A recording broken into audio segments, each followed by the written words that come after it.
Heat Knicks, like this is about on paper, really exciting. Like I don't have a dog in the fight, but I do have all the same memories everyone else does of all these, just really incredible battles over the years between these two teams. What is your initial assessment of Heat Knicks? Like, what are the pivot points? Give me like the two things that are most interesting to you, or you think are going to be most significant in the series. I'm going to give you three because this one's a cop-out, but what's the state of Julius Randle's ankle? He re-injures it, and they don't know if he's going to play yet on Sunday. I would say just to cut you off real fast. So you're going to tell me that that's a blessing in disguise for the Knicks, aren't you? No. I'm going to say, I think Randle, we thought this incorrectly against the Cavs. I think he matters a ton against the Heat because of these tiny lineups that the Heat are going to play, where Randle is going to probably get a lot of reps against the Caleb Martins of the world, who I just don't think are big enough to stop him. So continue. Agree with you. Randle matters a ton this time. Yes. And that's just obvious because this also could be a Randle series if the Heat are going to try and play Kevin Love a bunch. Like, I know that pulls Julius Randle out, but like Kevin Love is not going to beat Julius Randle off the dribble. And so it's almost like I would rather, if I'm the Knicks and I have Julius Randle, I would rather Kevin Love be on the floor than Caleb Martin. Would you agree with that when you're looking at sort of their best lineup, or would you prefer? Yeah, because you can quote unquote hide him on Love a little better. Just, you hang out close to him and just don't worry about it. If Martin's going to be running off screens and doing some ball handling and stuff, I think that exposes Randle more defensively. Agree with that. Yeah. And this is the guiding question. I can't remember who asked it in the mailbag that I didn't get to. That's why you should join our Discord. I make Discord questions a priority. It was asked on Twitter. Want to know if the Knicks are for real? Are they title contenders? And they beat the Cavs, which I kind of in theory feel like should be a better measuring stick than the Heat. But that's also my overarching question here. One of my overarching questions is the Knicks killed it getting out in transition against the Cavs. The Heat are going to do a better job at limiting that, I would think. The Heat are also shooting. I had this number pulled up, so let me find it so that I'm exact. They have an effective field goal percentage on contested jumpers. So with a defender between 2 and 4 feet, not just tightly contested, but the semi-contested, whatever you want to call it, 65.2. They hit 54.5% of their contested threes against the Bucks. Those numbers are they were at 40.1% effective field goal rate on those same looks during the regular season. And their threes specifically, 27.4% shooting on contested threes. Are they going to stay hot from we saw them hit mid-rangers. That's like during the regular season. They were at like 47%. They're at 49% for the playoffs. That's fine. They are shooting like gangbusters from beyond the arc. The Knicks are sub 30% from beyond the arc. Volume's not too high on them anyway. Anyway, I do expect, I don't have access to this data. We should really ask our bosses to get us access to this data, by the way. I've thought about it a lot.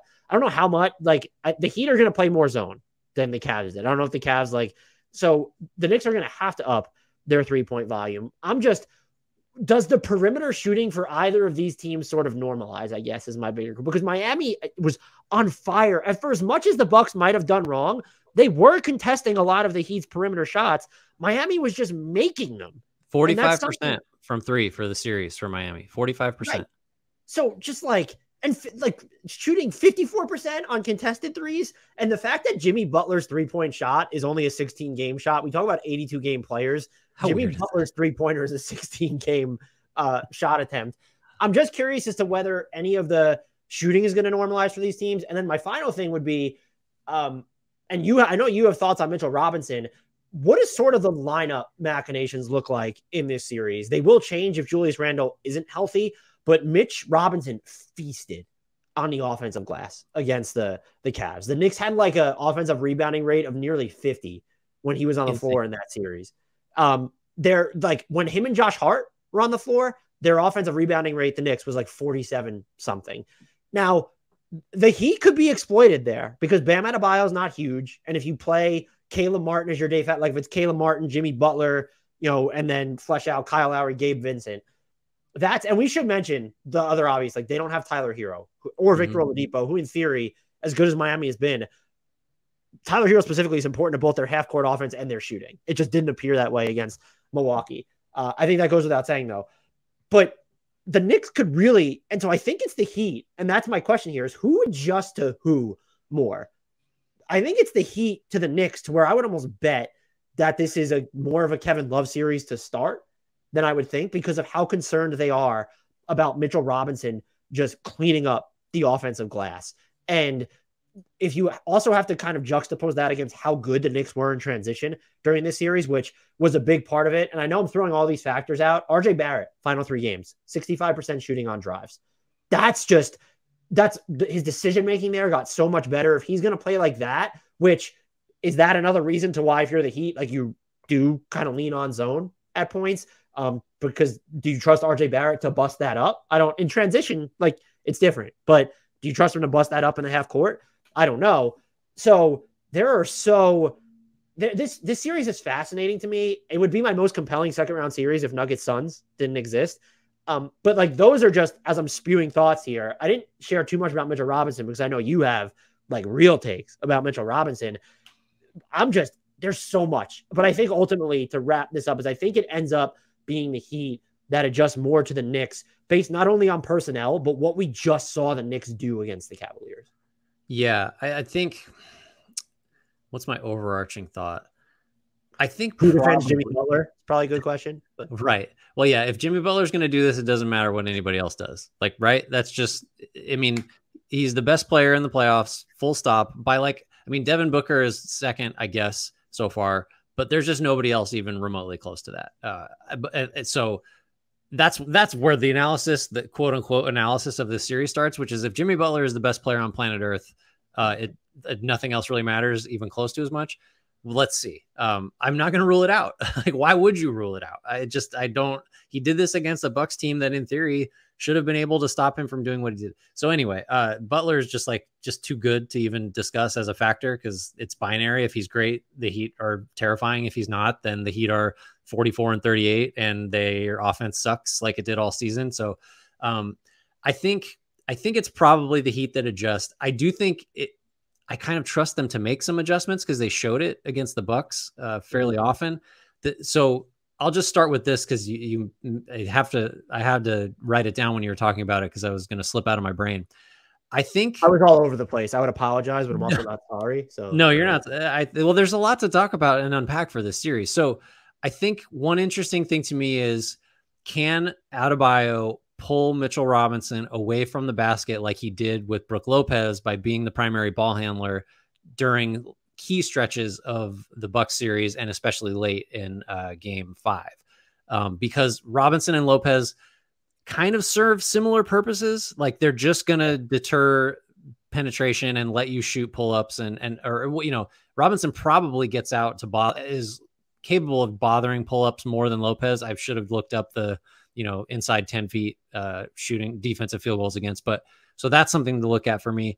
The overarching thing that's difficult is, the Knicks were an offense first team during the season, and they beat the Cavs with defense and second chance points. Like, that's what it was. So I don't know what this Knicks team is anymore, because they've been they've succeeded in 2 totally different ways.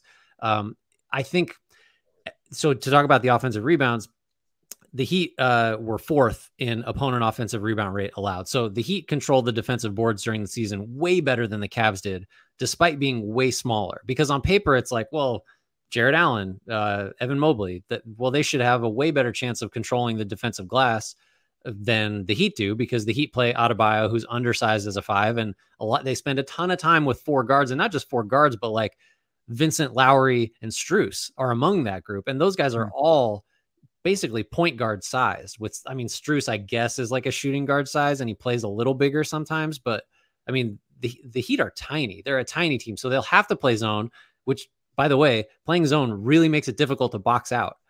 So if you're looking for a way in for the Knicks in this one, good luck with the Heat, 1, matching up size-wise, and 2, trying to keep Mitchell Robinson off the glass if you are zoned up, because has there ever been a box and 1 defense tried where the 1 is just on the other team's center face guarding him so he can't rebound? Is that what we're going to see in this series? Because it might be what you have to go to. So yeah, I don't know. I'm scattered too. I do think the Heat should hold up better on the boards. I do think the fact that they have the best player in the playoffs so far is going to force the Knicks to, figure it out defensively. I think Randall gives the Knicks an interesting edge that, they didn't need in the first round. But yeah, man, because we've been teasing it all along. Like, is Mitchell Robinson just going to win series, like not by himself, but be as big a factor as almost anybody other than Butler and Booker in these playoffs? Because his offensive rebounding was probably the main storyline of the first round series against the Cavs. And it was followed closely by the way he dominated defensively, just not allowing Mobley going downhill 4-on-3. You can't, you're not going to finish. You just aren't. So you're going to have to do the thing you're not good at, which is try to find an open teammate. Like, he was so impactful on both ends.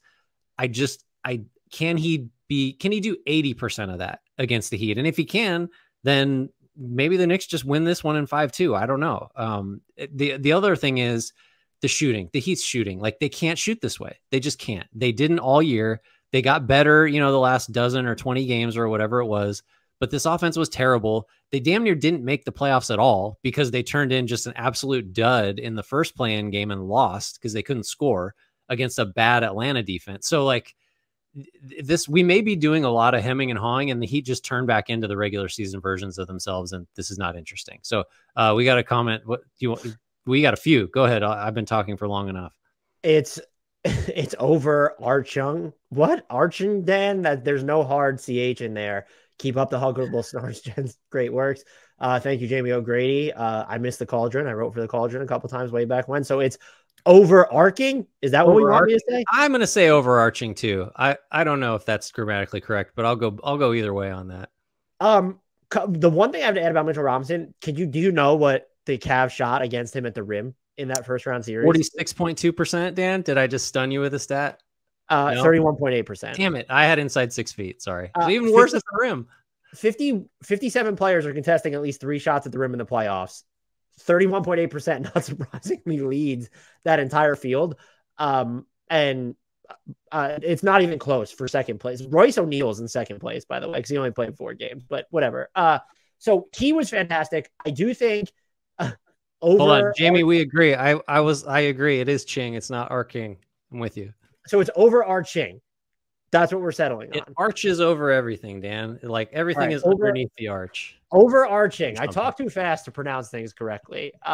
So I think the other thing, I think this is an Emmanuel Quickley series, in part because of how small the Heat skew. And I just feel like not that he'll bounce back, but like, if you're going to need to bust up a zone, he becomes super important to that. I'm also very curious to see, I know Grimes is dealing with the shoulder injury. If I had to bet on who spends more time on Jimmy Butler between Grimes and Hart or Barrett, I think if I had to rank it, I think it's Grimes, Barrett, Hart, because of just how good Hart does stuff for the team. And also, maybe he's not starting at that point. If it's Grimes who's starting, it might inherently limit his reps against Jimmy. I'm not sure how you feel there. And then I'm also wondering, Jimmy Butler spent this, if Kevin Love is starting, it takes the guesswork out of the equation. But if it's Caleb Martin is your primary, like, 5th or whatever, Butler spent almost an even amount of time on Jalen Brunson, and Julius Randle during the regular season. I'm just wondering if you can ask him. my overarching inquiry here, can you ask Jimmy Butler to do that in the postseason when he's doing this? And look, we know Gabe Vincent's going to get Gabe Vincent shots up at this point.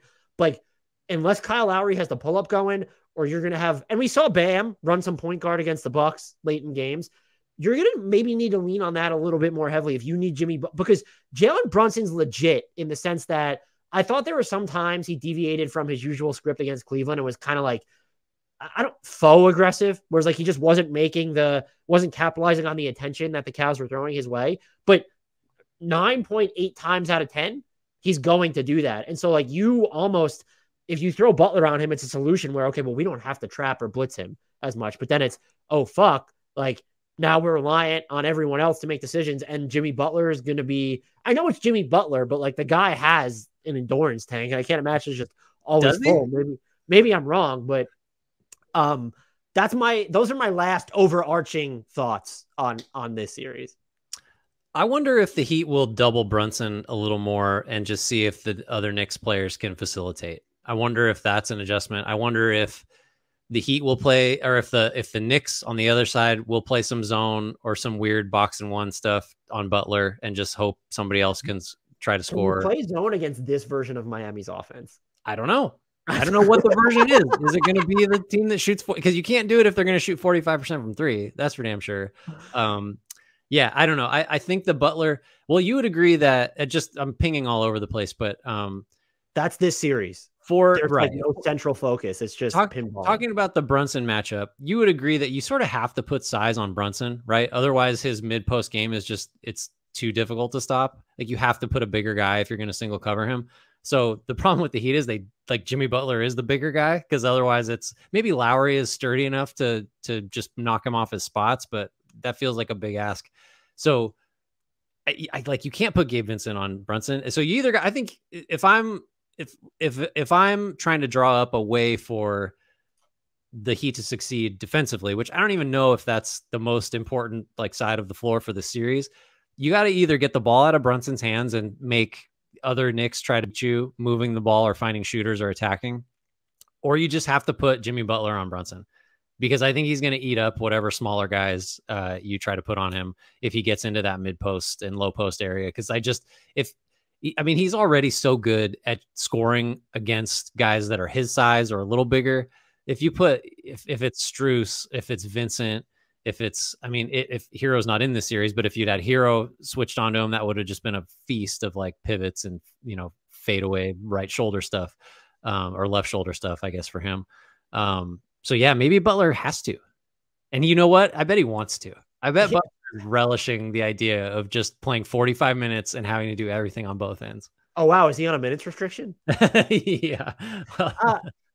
If I were the Heat, so this is probably the wrong decision, I actually would not have Butler on Brunson. I would skew towards the Caleb Martin lineups or try it with Kyle Lowry.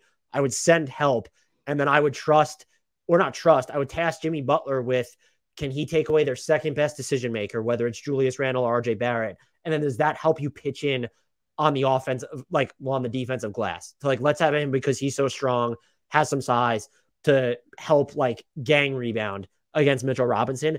That's how I would at least start it. I think that probably means that I'm wrong, because I'm the one who thinks that, but that's just, I'm so fascinated with this series. What's your prediction? Oh, geez, I wasn't ready for this. I'm going to go. Do you want me to give mine first? Give yours first, because I was going to answer with my heart, but I want to think about it a little more.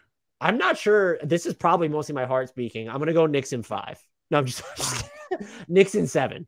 I think they have more cards to play on the offensive end of the floor, ultimately, as on fire as the Heat have been. And again, the fact that Duncan Robinson contributed last series, Max Strus, Gabe Vincent, it matters, but it's just, I trust the Knicks, even if they have to skew smaller, even if Julius Randle's going to miss. That's the big one. If you tell me that Julius Randle's at 60% or going to miss a couple games, it changes the complexion of this series for me, because I ultimately don't trust RJ Barrett to be your second best on ball decision maker. I just don't. And that would make it an Emmanuel Quickley series even more than I think it already is. But given the current state of affairs, I'm going Knicks in 7. I'm going to go Heat in 7, because I can't leave that last series and just decide that Jimmy Butler is going to be denied. I just can't. I can't do it. And we talked about all the different nuances and angles, but at the end of it, I don't know what the fix is from the Knicks' perspective for Butler. And maybe it's just Mitchell Robinson making sure they get 2 shots for every one that the Heat do, which is a real thing. And if that happens again, then man, are we going to have to reevaluate our perception of what a paint bound center is worth going forward. But I hope to God we get 7 games either way, but I can't get the Heat out of my mind. Let me ask you real quick. The Heat faced a better team in the first round, right? That's not a controversial stance, even with Giannis missing time. Yes. So yeah, they did. That's a factor for me too. Yeah, but look at what they shot. I know. If they come out and they average 96 points a game and shoot 32% from 3, this will just be over in a hurry. From the Knicks' perspective, though, for a team that didn't really look to get out and run during the regular season, I think it was 14.5%. of their possessions were in transition. They ratcheted that up to almost 19% against the Cavs. That's going to be a big factor, is who can change the pace of play a little bit. I think the Knicks' ability to vary up the cadence last series, and the Heat played a different cadence than half court and in transition than Cleveland did. But that's going to be this. Why did I not call this my most fascinating series? But it's Knicks in 7.